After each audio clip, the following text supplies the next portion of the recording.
आपको लैंग्वेज बताया, लैंग्वेज क्या है? ये कम्युनिकेशन का, बात करने का और समझाने का जरिया है। और फिर मैंने आपको ये बताया कि दुनिया की हर जुबान की 4 स्किल्स होती हैं: listening, speaking, reading and writing.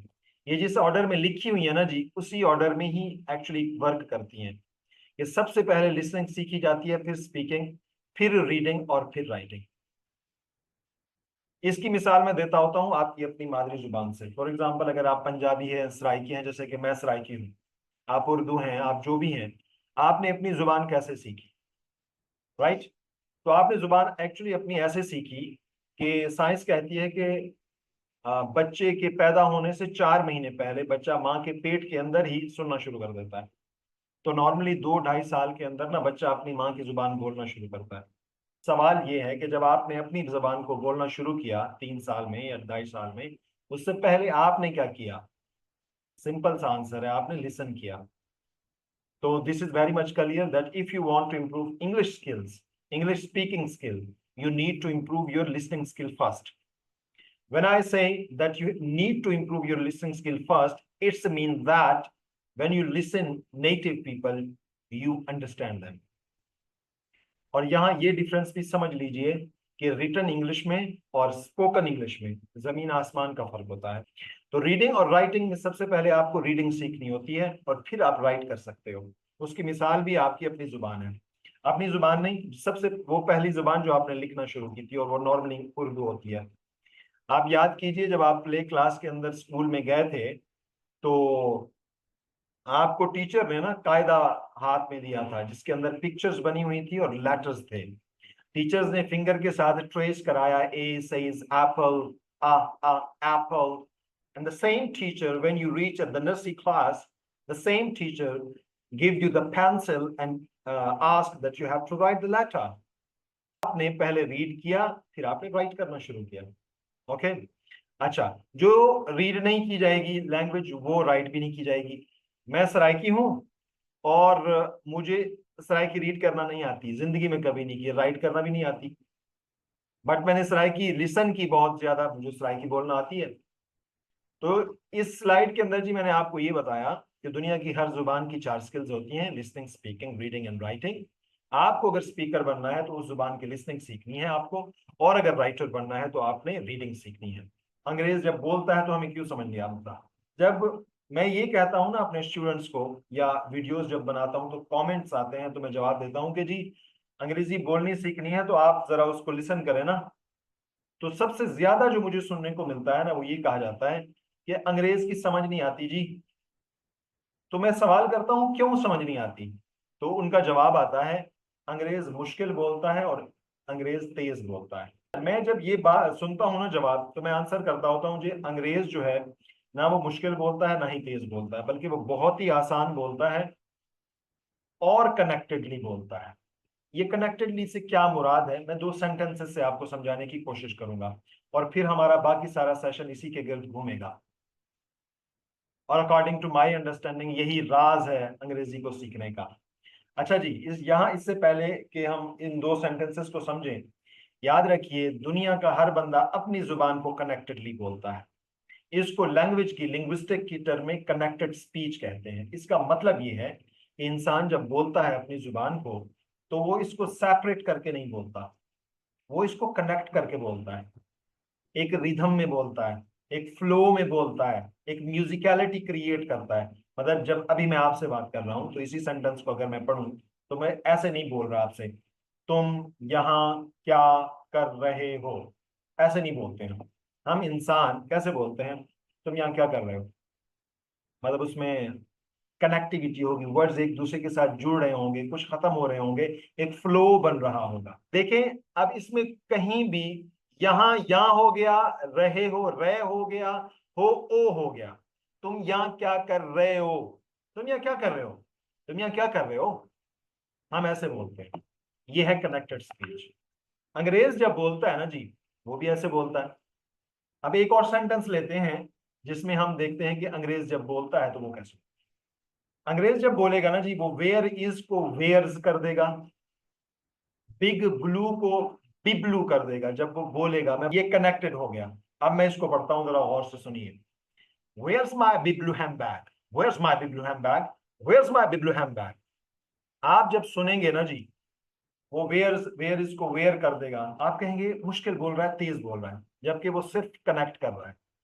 बिब्लू जब आप सुनेंगे तो आप कहेंगे ये बिब्लू क्या बला है।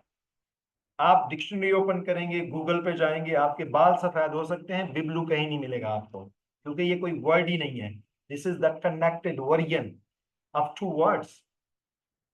इसी तरीके से हैंड बैग, बिकॉज हैंड बैग भी आपको नहीं मिलना, तो this is also the combination of two words. ये है जी कनेक्टेड स्पीच। अंग्रेज ऐसे बोलता है। इस कनेक्टेड स्पीच के ना जी 5 एस्पेक्ट्स हैं, 5 पहलू हैं। वो अगर हमें समझ आ जाए तो हमें ये कम से कम पता चल जाए कि अंग्रेज बोलता कैसे है। अच्छा, जब हमें ये पता चल जाते हैं इल्मी तौर पे जिसको कहते हैं, तो इसका मतलब ये नहीं है कि दूसरे दिन हमें अंग्रेज समझ आना शुरू हो जाएगा। नो, हमें प्रैक्टिस करनी पड़ेगी। एक्सपर्ट्स को सुनेंगे तो वो कहते हैं जी, if you want to become a speaker of English language you start listening the native people. I never say this, मैं ये नहीं कहता। मैं कहता हूं you need to understand some instruction, some rules, then you start listening. मतलब rules का पता ही नहीं है कि तब्दीलियां क्या हो रही हैं। जब आप लिसन करना शुरू करते हैं तो हो सकता है कि आप समझना शुरू कर दें, लेकिन शायद बहुत ज्यादा टाइम लगे। तो टाइम को बचाने के लिए और रिजल्ट ओरिएंटेड काम करने के लिए मेरा मानना है कि कनेक्टेड स्पीच के उसूलों को समझ करके जब हम शुरुआत करते हैं तो टाइम बहुत सारा बच जाता है हमारा। अब हम देखते हैं कि वो 5 एस्पेक्ट कौन से हैं कनेक्टेड स्पीच के, जो आप अगर आपको आ जाए तो आपको लैंग्वेज आ जाए। ये एस्पेक्ट है जी। पहला है जी reduction, assimilation, elision, linking and intonation. Reduction निकला है रिड्यूस से। रिड्यूस का मतलब होता है छोटा करना, शॉर्ट कर देना। अब आप देखिए, अंग्रेज जब आई एम को बोलेगा छोटा कर देगा, आई एम कर देगा। I am happy today. Assimilation की एग्जांपल देखें। असिमिलेशन का मतलब होता है एक साउंड और दूसरा साउंड मिल करके एक नया साउंड बना देंगे। इन पेरिस को अंग्रेज जब पढ़ेगा ना जी, तो वो इन को इम बना देगा, in Paris. She is in Paris for a week, एक हफ्ते से वो पेरिस में है। ग्रीन पार्क बन जाएगा Green Park. We met at Green Park. That boy बन जाएगा that boy. That boy, that boy is very tall. Link करता है अंग्रेज जब बोलता है, चीजों को मिक्स करके बोलता है। एन एप्पल को वो लिंक करके बोलेगा an apple. I ate an apple this morning. Off हम बोलेंगे तो कैसे बोलेंगे Pakistani? Please turn off the light, ऐसे बोलेंगे। वो कैसे बोलेगा? Please turn off the lights. Turn off the lights. अब वो तेज नहीं बोल रहा, मुश्किल भी नहीं बोल रहा। याद रखिएगा, दुनिया का हर नेटिव अपनी जुबान को बहुत ही आसान बोलता है। हम दूसरे जब सीखते हैं किसी जबान को तो मुश्किल करके बोलते हैं। डिलीजन का मतलब डिलीट करना है, बाद साउंड को बिल्कुल डिलीट कर देना। अब देखिए, next week, I will see you next week, ये है पाकिस्तानी स्टाइल। अंग्रेज कैसे बोलेगा? नेक्स्ट वीक को कर देगा नेक्स्ट वीक, टी को वो डिलीट कर देगा बोलते समय। I will see you next week. अब देखिए कितना फ्लो है। फ्लो, ये सब कुछ क्यों करता है नेटिव? सिर्फ फ्लो कर बरकरार रखने के लिए, मतलब म्यूजिकलिटी और रिदम हो बोलते समय। हम अपनी जुबान में भी यही कुछ कर रहे होते हैं। ये पांचों एस्पेक्ट दुनिया की हर जुबान पे लागू होते हैं। तो ये जो जोर देना और बाज लफ्जों पे स्ट्रेस डालना है, इसको इंटोनेशन कहते हैं, इन सिंपल वर्ड्स, राइट। ये मैं आपको एक मिसाल से समझा देता हूं। एक ही सेंटेंस है, मैं 4 मुख्तलिफ स्ट्रेसेस से इसको पढ़ूंगा, आप देखिएगा कि मीनिंग चेंज हो जाएगा, राइट। फॉर एग्जाम्पल, पहला सेंटेंस है, मैं फ्लैट बोलता हूँ, आई एम लर्निंग इंग्लिश। ये फ्लैट है, कोई स्ट्रेस नहीं है, सिर्फ इन्फॉर्म कर रहा हूं। अब दूसरा देखिए, आई एम लर्निंग इंग्लिश, मैंने आई पे स्ट्रेस कर दिया। इसका मतलब क्या है? मैं सुनने वाले को ये बताना चाह रहा हूं, कोई और नहीं, मैं सीख रहा हूं इंग्लिश में। दूसरी मिसाल देखिए, आई एम लर्निंग इंग्लिश। तुम कहते थे कि मैं नहीं सीखूंगा, मैं सीख रहा हूं भाई, लर्न कर रहा हूं। पहले सेंटेंस में फ्लैट था, दूसरे में पर्सन पे स्ट्रेस था, अब लर्निंग में एक्शन पे स्ट्रेस है।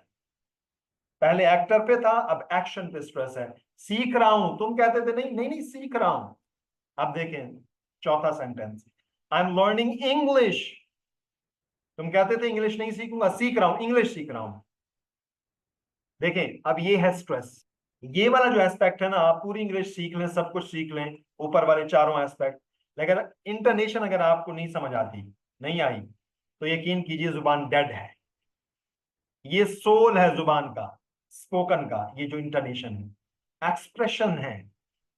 एक्सप्रेशन से ही एक्चुअली, एक्सप्रेशन से मजेदार बात यह है कि हम बहुत ही कम वर्ड से बात समझा देते हैं। मैं आपके सामने एक डेमो रखता हूँ जल्दी से।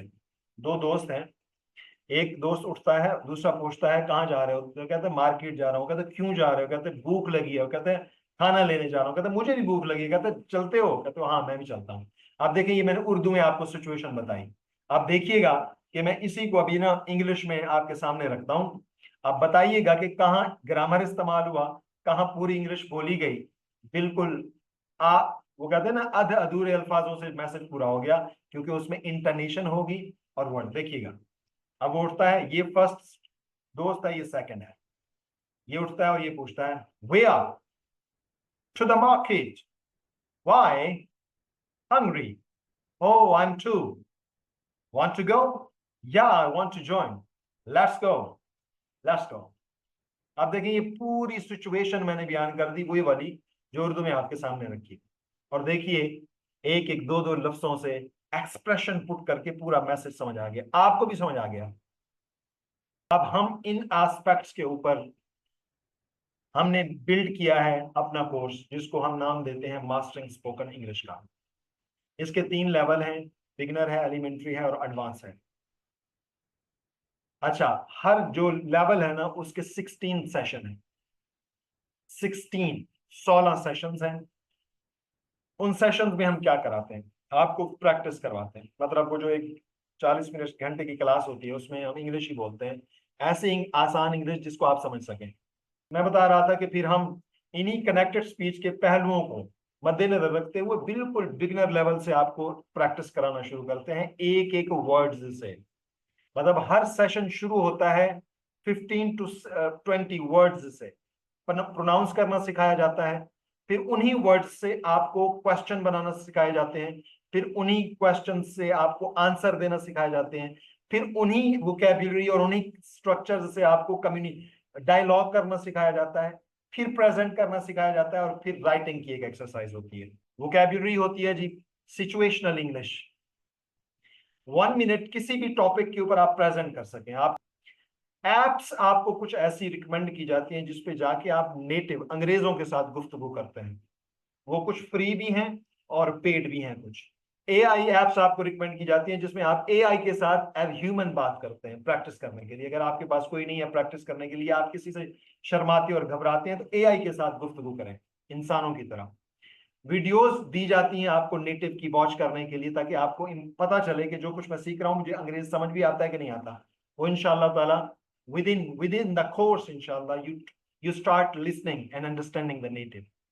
वेबसाइट्स कुछ रिकमेंड की जाती है जहां आप अपने लेवल्स को एवेल्युएट भी करते रहते हैं, असेस भी करते रहते हैं।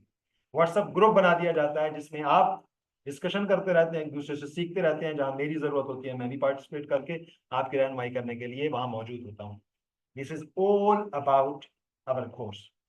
यहां तक कोई क्वेश्चन हो आप में से किसी का?